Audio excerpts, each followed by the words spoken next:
इयत्ता 10वी विषय भूगोल हवामान या पाठाचा अभ्यास करूयात. मुलांनो, हवामान या पाठाला सुरुवात करण्यापूर्वी थोडंसं आपण या दोनही देशांमधून, ब्राझील आणि भारत या दोनही देशांमधून गेलेल्या प्रमुख वृत्तांचा अभ्यास करूयात. भारतामधून, भारताच्या मध्य भागातून कर्कवृत्त गेलेलं आहे. पहा, इथून असं ही कर्कवृत्ताची रेष दिसते तुम्हाला सर्वांना. या ठिकाणाहून कर्कवृत्त गेलेलं आहे. तसेच ब्राझीलमधून ब्राझीलच्या उत्तरेला या ठिकाणाहून विषुववृत्त गेलेलं आहे. तसेच ब्राझीलच्या दक्षिणेला या ठिकाणाहून मकरवृत्त गेलेलं आहे. ब्राझीलच्या उत्तरेला इथून विषुववृत्त जाते, ब्राझीलच्या दक्षिणेला इथून मकरवृत्त जात आहे. ही वृत्त माहिती असणं आवश्यक आहे. अर्थात ब्राझीलमधून व भारतामधून ही जी वृत्त जात आहेत, या वृत्तामुळे या ठिकाणच्या हवामानावर फार मोठा परिणाम होतो. अर्थात इथे विषुववृत्त गेल्यामुळे ब्राझीलच्या उत्तर भागामध्ये उष्ण हवामान असेल. इथून मकरवृत्त गेल्यामुळे या ठिकाणी इथलं हवामान, मकरवृत्ताच्या दक्षिणेकडचं हवामान समशीतोष्ण असेल. तसंच भारतामधून मध्य भागातून कर्कवृत्त गेल्याने कर्कवृत्ताच्या मधल्या भागामध्ये लंबरूप किरणं पडतात. अर्थात इथलं हवामान उष्ण असेल आणि कर्कवृत्तापासून जसजसं उत्तरेकडे जाऊ तसतसं हवामान हे समशीतोष्ण असेल, शीत असेल. तसेच या कर्कवृत्तापासून जसजसं दक्षिणेकडे जाऊ तसतसं हवामान उष्ण असणार आहे. या सर्व उष्ण हवामानाचा, समशीतोष्ण हवामानाचा पर्जन्यमानावर सुद्धा परिणाम होतो. या सर्वांचा सविस्तर अभ्यास आपण या पाठामध्ये करू. मुलांनो, हवामान या पाठाचा विचार करत असताना पाठाच्या सुरुवातीला भारत आणि ब्राझील या दोन देशांचे नकाशे दिलेले आहेत. त्यांचं निरीक्षण करून त्याखाली विचारलेल्या प्रश्नांची उत्तरं द्यायची आहेत. नकाशाशी मैत्री केल्यानंतर आपल्याला हा पाठ अधिक समजायला सोपा जाणार आहे. म्हणून आपण या प्रश्नांचा आधी विचार करूयात. इथे प्रथम ब्राझीलचा नकाशा आहे. या ब्राझीलच्या नकाशामध्ये सूची देण्यात आलेली आहे. ती इथे सूची दिसते तुम्हाला सर्वांना. या सूचीमध्ये आपल्याला काय काय सांगितलेलं आहे ते प्रथमतः पाहूयात. सूचीमध्ये वार्षिक सरासरी पर्जन्य मिलीमीटरमध्ये इथे दिलेलं आहे. त्यानंतर त्याच्याखाली तापमान रेषा देण्यात आलेली आहे. इथे 18 दिसते आणि त्याच्यावरून गुलाबी रेषा मारलेली आहे. त्यानंतर निळ्या बाणाच्या साहाय्याने प्रमुख वारे दाखवलेले आहेत. आता आपण सर्वजण नकाशा पाहणार आहोत आणि नकाशा पाहून त्याखाली असणाऱ्या प्रश्नांची उत्तरं शोधणार आहोत. पहिला प्रश्न आहे, नकाशातील समताप रेषांचा विचार करता ब्राझीलमधील सरासरी तापमान कक्षा किती आहे? नकाशामध्ये सरासरी तापमान कक्षांचा विचार करत असताना किमान तापमान जे आहे ते 18 अंश सेल्सिअसपर्यंत आहे आणि कमाल 28 अंश सेल्सिअसपर्यंत आहे. नकाशातील समताप रेषांचा विचार करता ब्राझीलची सरासरी वार्षिक तापमान कक्षा 18 अंश सेल्सिअस ते 28 अंश सेल्सिअसच्या दरम्यान आहे. पुढील प्रश्न, कोणत्या भागात जास्त पाऊस पडतो? आता आपल्याला पर्जन्याचा रंग, सरासरी पर्जन्य जे आहे 3000 मिलीमीटरपेक्षा जास्त पर्जन्य जे आहे ते इथे आपल्याला डार्क रंगामध्ये दाखवण्यात आलेलं आहे. या ठिकाणी सूचीमध्ये दिसतंय. आता ते कुठे पडतंय तर ब्राझीलच्या उत्तर मध्य भागामध्ये हा पाऊस जास्त प्रमाणामध्ये पडतोय. ॲमेझॉन नदीचं जे खोरं आहे तिथे हा पाऊस मोठ्या प्रमाणात पडतोय. पुढील प्रश्न पहा, ब्राझीलकडे कोणकोणत्या दिशेने वारे येतात? आता ब्राझीलमध्ये ईशान्य या बाजूने एक येत आहेत वारे, त्याचबरोबर आग्नेय दिशेने सुद्धा वारे आतमध्ये येत आहेत. या दोन दिशांनी वारे ब्राझीलच्या दिशेने येत असताना दिसत आहेत. त्यामागचं कारण काय असावं? तर ब्राझीलचा ईशान्येकडील प्रदेश हा इतर प्रदेशांपेक्षा जास्त तापमान व कमी पर्जन्याचा असल्याने पूर्वीय वारे या प्रदेशाकडे आकर्षिले जातात. हे लक्षात घ्या. पुढील प्रश्न पाहूयात, या वाऱ्यांना कोणता अडथळा निर्माण होतो? ब्राझीलच्या पूर्वेकडील भूभाग हा उच्चभूमीचा असून या दरम्यान उच्चभूमी आहे आग्नेयेकडील अजस्र कडा, इथे अजस्र कडा आहे. या कड्यामुळे पूर्वीय वाऱ्यांना येथे अडथळा निर्माण होतो. या वाऱ्यामुळे कोणत्या प्रकारची वृष्टी होत असेल? या वाऱ्यामुळे प्रतिरोध प्रकारचं पर्जन्य पडतं, की जे आपल्या भारतातही पडतं, हे तुम्हा सर्वांना माहिती आहे. या वाऱ्यांचा व पर्जन्याचा सहसंबंध जोडा. पूर्वीय वारे हे समुद्राकडून जमिनीकडे येत असताना ते बाष्पयुक्त असतात, कारण ते समुद्रावरून येतात. पूर्वेकडील उच्चभूमीच्या प्रदेशाकडून, या बाजूला उच्चभूमीच्या प्रदेशाकडून विशेषतः अजस्र कड्यामुळे ते अडवले जातात. त्याचा परिणाम म्हणून या भागामध्ये प्रतिरोध प्रकारचा पर्जन्य पडत असतो. या भागामध्ये प्रतिरोध प्रकारचा पर्जन्य पडतो. कोणत्या भागात सरासरी तापमान कमी आहे? आपल्याला 18° या ठिकाणी एक दिसतंय, या एक ठिकाणी एक दिसतंय. ब्राझीलमधून 23.5 इथून मकरवृत्त जातं, अर्थात ब्राझील हा विषुववृत्तापासून दक्षिणेच्या बाजूला लांब लांब होत जात आहे. अर्थात मकरवृत्ताच्याही खालच्या दिशेला बराचसा भाग ब्राझीलचा आहे. त्यामुळे ब्राझीलच्या दक्षिणेकडे तापमान कक्षा ही कमी आढळून येते.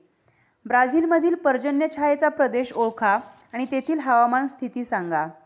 ब्राझीलच्या उच्चभूमीच्या पलीकडे या ठिकाणी तसेच ईशान्य दिशेस असलेला प्रदेश हा पर्जन्य छायेचा प्रदेश म्हणून ओळखला जातो. या सर्व ठिकाणी पर्जन्य छायेचा प्रदेश म्हणून हा ओळखला जातो. तेथील हवामान उष्ण तसंच कोरडंसुद्धा असतं. कोणत्या भागात सरासरी तापमान जास्त आहे? आता आपल्याला माहिती आहे की ब्राझीलच्या उत्तरेकडून विषुववृत्त इथून गेलेलं आहे. ब्राझीलच्या पूर्व उत्तर भागामध्ये सरासरी तापमान जास्त आपल्याला आढळून येतं. पुढील प्रश्न, अक्षवृत्तांचा विचार करता ब्राझीलमधील कोणत्या प्रदेशात समशीतोष्ण हवामान असेल? तुम्हा सर्वांना माहिती आहे अक्षवृत्त अशा पद्धतीने आडवी जात असतात ते. तर आपल्याला एक लक्षात घ्या भाग, इथून मकरवृत्त गेलेलं आहे, अर्थात या ठिकाणचं हवामान हे समशीतोष्ण हवामानाचा प्रदेश असतो. तर ब्राझीलच्या दक्षिणेकडील अगदी दक्षिणेकडील भाग जो आहे तो समशीतोष्ण हवामानाचा आहे, कारण ब्राझीलच्या विषुववृत्तापासून, ब्राझीलमधून जे विषुववृत्त गेलेलं आहे त्याच्यापासून हा बराचसा दूरचा भाग आहे. मकरवृत्ताच्याही दक्षिणेकडे हा भाग आढळतो. त्यामुळे इथे तापमान समशीतोष्ण प्रकारचं हवामान आढळून येईल. पुढील प्रश्न, 0° ते 5° उत्तर दक्षिण पट्ट्यात वाऱ्यांची स्थिती कशी असेल? 0 ते 5° उत्तर व दक्षिण या भागामध्ये 0 ते 5° म्हणजे हा मधला पट्टा जो आहे त्या पट्ट्यामध्ये वाऱ्यांची दिशा किंवा स्थिती कशी असेल? तर इथे वाऱ्यांचं ऊर्ध्वगामी दिशेने वहन होत असेल, वरच्या दिशेने वहन होतं ऊर्ध्वगामी, म्हणजे त्याचाच परिणाम म्हणून दररोज दुपारनंतर या ठिकाणी अभिसरण प्रकारचा पाऊस पडतो. म्हणजे या ठिकाणी दररोज दुपारनंतर 4-5च्या दरम्यान पाऊस डेली पडत असतो. या नकाशात वितरण दाखवण्याची पद्धत कोणती आहे? इथे आपल्याला रंगांच्या छटा सगळ्या दिसत आहेत. हा क्षेत्रगणी पद्धतीचा नकाशा आढळून येतो. पुढे जाऊयात आता. ब्राझीलचा नकाशा झालेला आहे. इथे आपल्याला ब्राझीलच्या प्राकृतिक रचनेची छेदरेषा दाखवण्यात आलेली आहे. त्याच्यावर थोडासा विचार करूयात. ब्राझीलच्या उत्तरेकडून ब्राझीलच्या दक्षिणेकडे ही छेदरेषा दिसतीये. गियाना उच्चभूमीपासून ब्राझीलच्या अजस्र कड्यापर्यंत हा छेद दाखवलेला आहे. या ठिकाणी उंची दाखवलेली आहे, या ठिकाणी पर्जन्य दाखवलेलं आहे आणि इथे अंतर दाखवलेलं आहे. उत्तरेपासून दक्षिणेपर्यंतचं अंतर दाखवण्यात आलेलं आहे आणि त्यानुसार पडणारं पर्जन्य कसं आहे, किती उंचीवर किती पर्जन्य पडतंय, हा सगळा छेद इथे दाखवण्यात आलेला आहे. भारतासंदर्भात प्रश्न पाहूयात.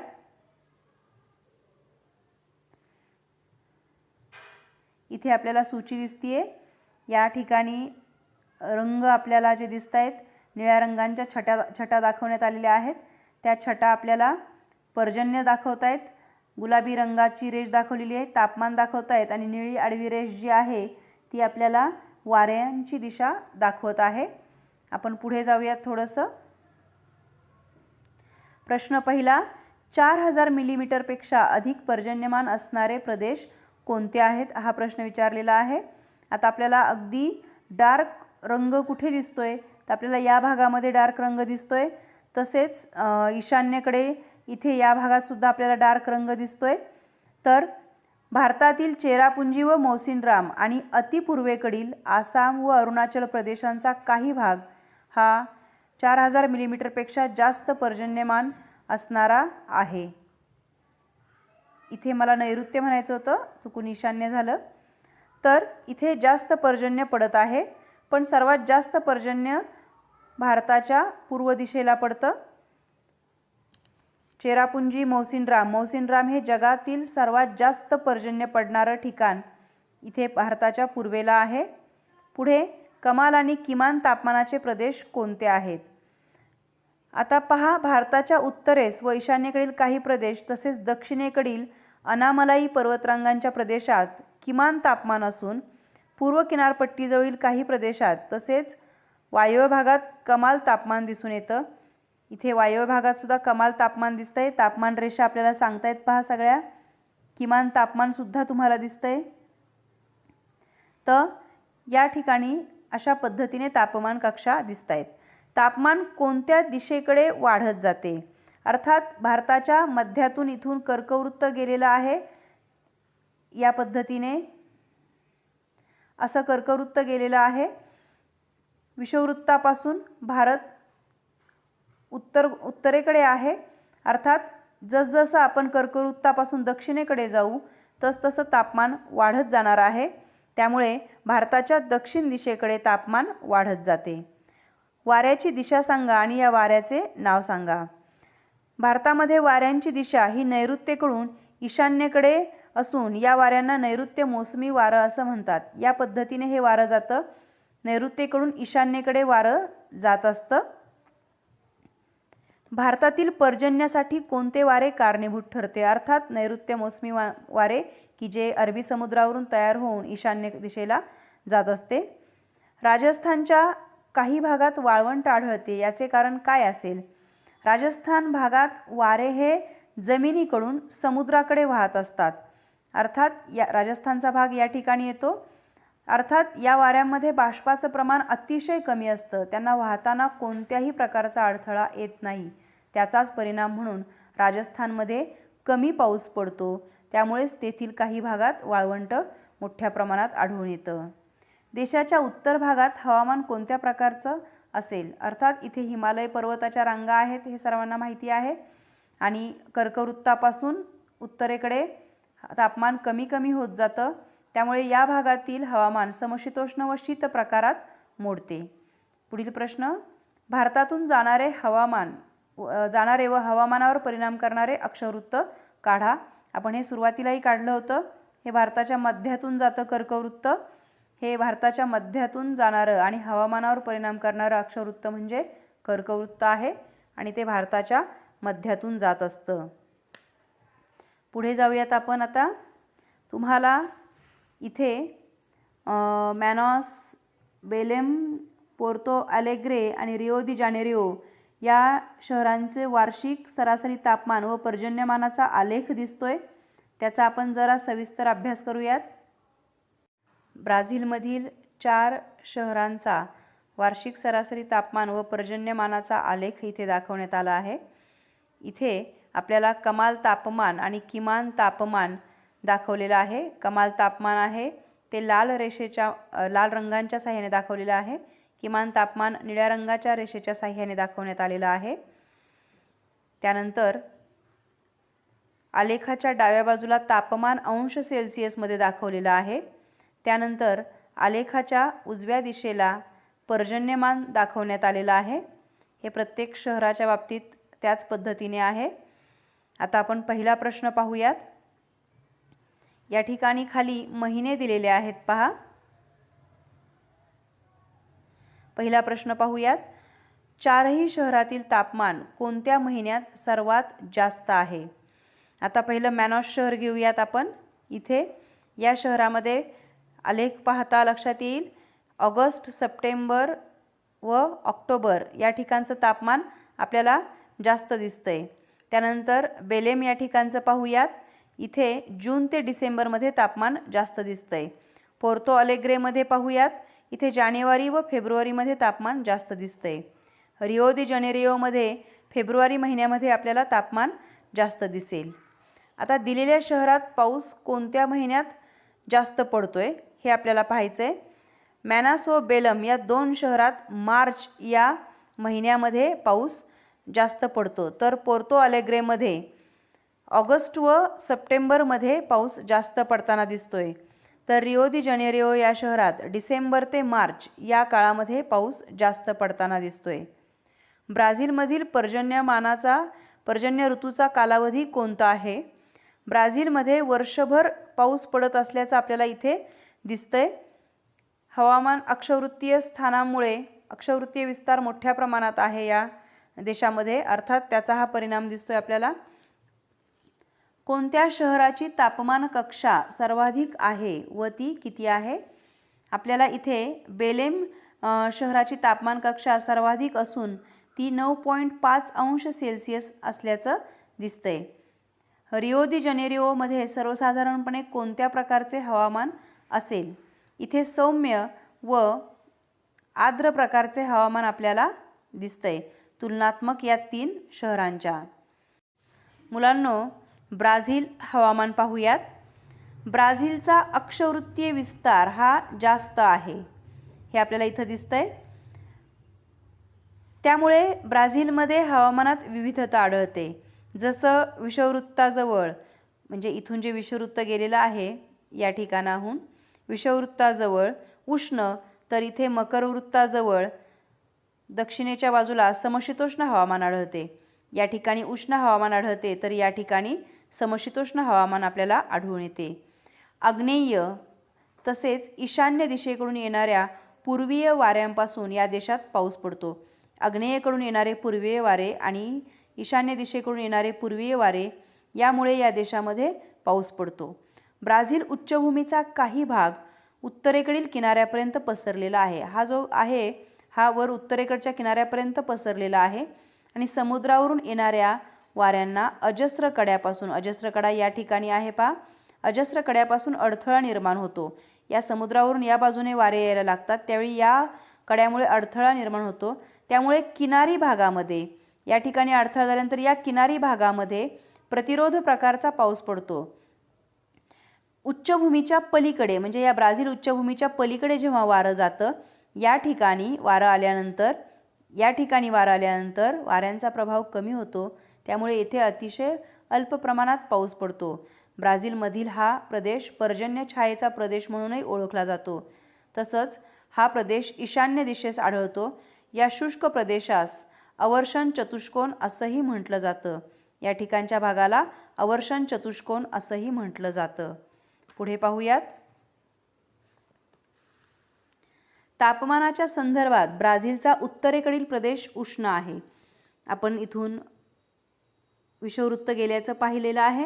अर्थात विषुववृत्ताजवळ तापमान हे उष्णच असतं, त्यामुळे इथला भाग हा उष्ण तापमानाचा आहे. तर दक्षिणेकडील प्रदेशाच्या इथून मकरवृत्त गेलेला आहे, अर्थात इथलं तापमान या उत्तरेकडच्या तुलनेमध्ये कमी असतं, समशीतोष्ण प्रकारचं असतं. त्यामुळे या ब्राझील देशामध्ये ऋतूनुसार तापमानामध्ये विविधता आढळून येते. ब्राझीलच्या किनारी भागात विषुववृत्ताजवळ या ठिकाणी किनारी भागामध्ये तापमानामध्ये फारसा फरक पडत नाही. या प्रदेशात वाऱ्यांचे ऊर्ध्व दिशेने वहन होते.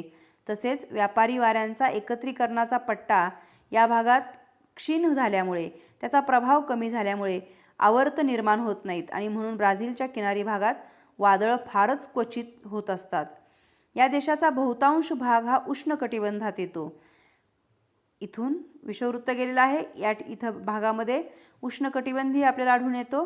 देशाच्या उत्तरेकडील भागातून विषुववृत्त गेले आणि या भागात हवेचं तापमान, उत्तरेकडे तापमान जास्त असतं. ॲमेझॉनच्या खोऱ्यात सरासरी 25 अंश ते 28 अंश सेल्सिअसपर्यंत तापमान असतं. तर उच्चभूमीच्या प्रदेशात हवामान इथे या ठिकाणी थंड असतं. समुद्रामुळे किनारपट्टी प्रदेशात हवामान सौम्य व आर्द्र असतं. ही जी किनारपट्टी आहे, या किनारपट्टीच्या भागामध्ये तापमान सौम्य व आर्द्र असतं. ॲमेझॉनच्या खोऱ्यात सुमारे 2000 मिलीमीटरपर्यंत पाऊस पडतो. ॲमेझॉन खोरे हे ब्राझीलच्या उत्तरेला आहे. इथे 2000 मिलीमीटरपर्यंत पाऊस पडतो. तर आग्नेय किनारपट्टीवर 1000 ते 1200 मिलीमीटरपर्यंत पाऊस पडताना आपल्याला इथे दिसतोय. या ठिकाणी भारतातील 4 प्रमुख शहरांचा वार्षिक सरासरी तापमान व पर्जन्यमानाचा आलेख दाखवण्यात आला आहे. इथे दिल्ली, कोलकाता, मुंबई आणि चेन्नई या 4 प्रमुख शहरांचा आलेख दिसतोय. कमाल तापमान गुलाबी रेषेच्या साह्याने दाखवले आणि किमान तापमान निळ्या रेषेच्या साह्याने दाखवले. आलेखांच्या डाव्या बाजूला तापमान अंश सेल्सिअसमध्ये दिसतंय आपल्याला आणि आलेखांच्या उजव्या बाजूला पर्जन्यमान मिलीमीटरमध्ये दाखवलेलं दिसतंय. प्रश्न पहिला पाहूयात.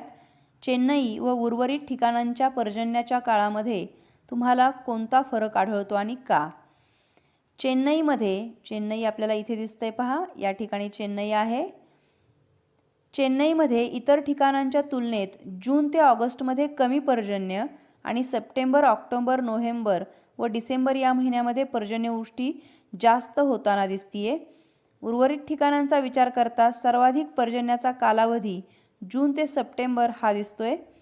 सप्टेंबर ते डिसेंबर हा काळ मान्सून परतीचा काळ असतो आणि तामिळनाडू राज्याला या काळामध्ये सर्वात जास्त पाऊस मिळतो, त्यामुळेच हा फरक दिसतो.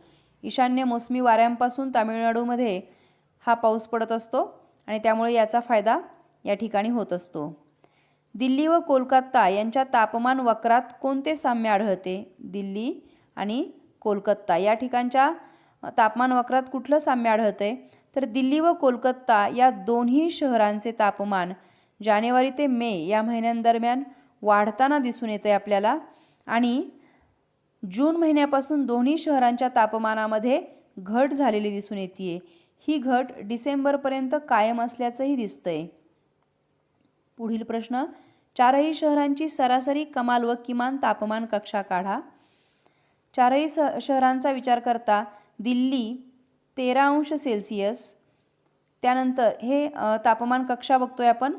कोलकाता 11 अंश सेल्सिअस, मुंबई 10 अंश सेल्सिअस आणि चेन्नई 11 अंश सेल्सिअस दिसतीये. कोणत्या शहराची तापमान कक्षा कमी आहे व यावरून कोणता अंदाज आपल्याला करता येईल? मुंबई या शहराचे तापमान इतर शहरांच्या तुलनेमध्ये कमी आढळून येतं. मुंबई हे शहर भारताच्या पश्चिम किनाऱ्यावर असून स्थानिक वाऱ्यामुळे खारे वारे व मतलई वारे जे स्थानिक वारे अरबी समुद्रावरून येत असतं, त्यामुळे येथील हवामान सम आढळून येतं. कोणत्या शहराची तापमान कक्षा जास्त आहे व यावरून हवामानाचा अंदाज करा? दिल्ली या शहराची तापमान कक्षा आपल्याला जास्त आढळते. दिल्ली येथे फेब्रुवारी ते जून या काळात तापमान वाढत जाते व सप्टेंबर ते जानेवारी या काळात कमी कमी होत जाताना दिसतंय. यावरून येथील हवामान विषम प्रकारचे आहे असा आपल्याला एक अंदाज करता येतो. मुंबईचे तापमान व पर्जन्यमानाच्या आधारे हवामानाचा अंदाज करा. मुंबई दिसतं इथं आपल्याला. तापमान व पर्जन्याच्या आधारे आपण असा अंदाज व्यक्त करू शकतो की मुंबईचे हवामान समप्रकारचे असून उष्ण व दमट आहे, कारण आलेखानुसार येथे जून ते सप्टेंबर या काळात पर्जन्यमान जास्त दिसतोय. मात्र तापमानामध्ये या काळात फारसा फरक काही आढळताना दिसत नाही. भारतात कोणत्या महिन्यात जास्त वृष्टी होते? चेन्नई वगळता भारतात इतरत्र जुलै ते ऑगस्ट या दरम्यान पर्जन्यवृष्टी जास्त होताना आपल्याला दिसते. या शहरांचे सम व विषम हवामानात वर्गीकरण करा. सम हवामान असलेली शहरं मुंबई, कोलकाता आणि चेन्नई. विषम हवामान असलेलं शहर दिल्ली. मुलांनो, भारताचं हवामान पाहूयात. भारताचं हवामान जे आहे ते मान्सून प्रकारात मोडतं. भारताच्या देशाच्या मध्यातून कर्कवृत्त गेलेलं आहे. कर्कवृत्तापर्यंत सूर्यकिरणे लंबरूप पडतात हे आपण पाहिलेलं आहे. त्यामुळे या प्रदेशात सरासरी वार्षिक तापमान अधिक असतं आणि तसंच ते कर्कवृत्तापासून जसजसं दक्षिणेकडे जाऊ तसतसं आपण विषुववृत्ताच्या अधिक जवळ जाऊ लागतो. अर्थात इकडे कर्कवृत्तापासून दक्षिणेकडे, थोडक्यात भारताच्या दक्षिणेकडे तापमान वाढत जाते. हिवाळ्यामध्ये जम्मू काश्मीर तसंच हिमालयीन पर्वतीय क्षेत्रामध्ये या भागामध्ये तापमान हे -40 अंश सेल्सिअसपेक्षाही खाली येतं.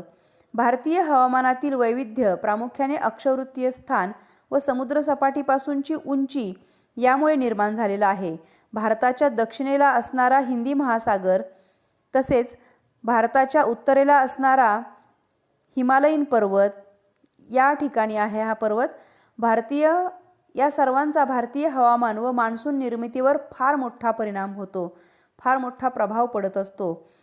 हिमालयामुळे उत्तरेकडून येणारे अतिथंड वारे, हिमालयाच्या उत्तरेला चीनच्या बाजूला गोबीचं वाळवंट आहे आणि त्या वाळवंटातून अतिशय थंड वारे येत असतात. ते हिमालय पर्वतामुळे अडवले जातात. त्याचप्रमाणे अरबी समुद्रावरून नैऋत्य मोसमी वारे जात असतात. ते सुद्धा हिमालयाच्या शिवालिक व हिमाचल रांगांपासून परत फिरतात आणि परत फिरल्यानंतर पंजाबचा मैदानी प्रदेश तसेच राजस्थानच्या थर वाळवंटात उष्ण हवामानामुळे उन्हाळ्याच्या सुरुवातीला कमी दाबाचा पट्टा तयार होतो आणि त्यामुळे हिंदी महासागरातील जास्त दाबाच्या पट्ट्याकडून भारताच्या मुख्य भूमीकडे वारे वाहू लागतात आणि या बाष्पयुक्त वाऱ्यामुळे, हे वारे समुद्रावरून येत असल्यामुळे बाष्पयुक्त वारे असतात आणि त्यामुळे भारतात मोठ्या प्रमाणात पाऊस पडतो. हा पाऊस पश्चिम घाट व पूर्व घाटांच्या अडथळ्यामुळे किनारी भागात जास्त प्रमाणात पडतो. इथे हा पश्चिम घाट आहे, इथे हा पूर्व घाट आहे. यांचा अडथळा वाऱ्यांना होतो आणि या ठिकाणी जी किनारपट्टी आहे, पश्चिम किनारपट्टी आणि पूर्व किनारपट्टी, या किनारपट्टीवर मोठ्या प्रमाणात पाऊस पडतो. मात्र या किनारपट्टीच्या विरुद्ध बाजूला पर्जन्य छायेचा प्रदेश तयार होतो आणि या ठिकाणी कमी पाऊस पडताना दिसतोय. त्यामुळे तुम्हाला हा पट्टा वेगळ्या रंगामध्ये दिसेल पहा. तसेच हे वारे, अरबी समुद्राहून जाणारे वारे अरवली पर्वतरांगांना समांतर वाहतात. इथे अरवली पर्वतरांग आहे पहा, या पर्वतरांगांना समांतर वाहतात. त्यामुळे गुजरात, राजस्थान या भागातही पाऊस कमी पडतो.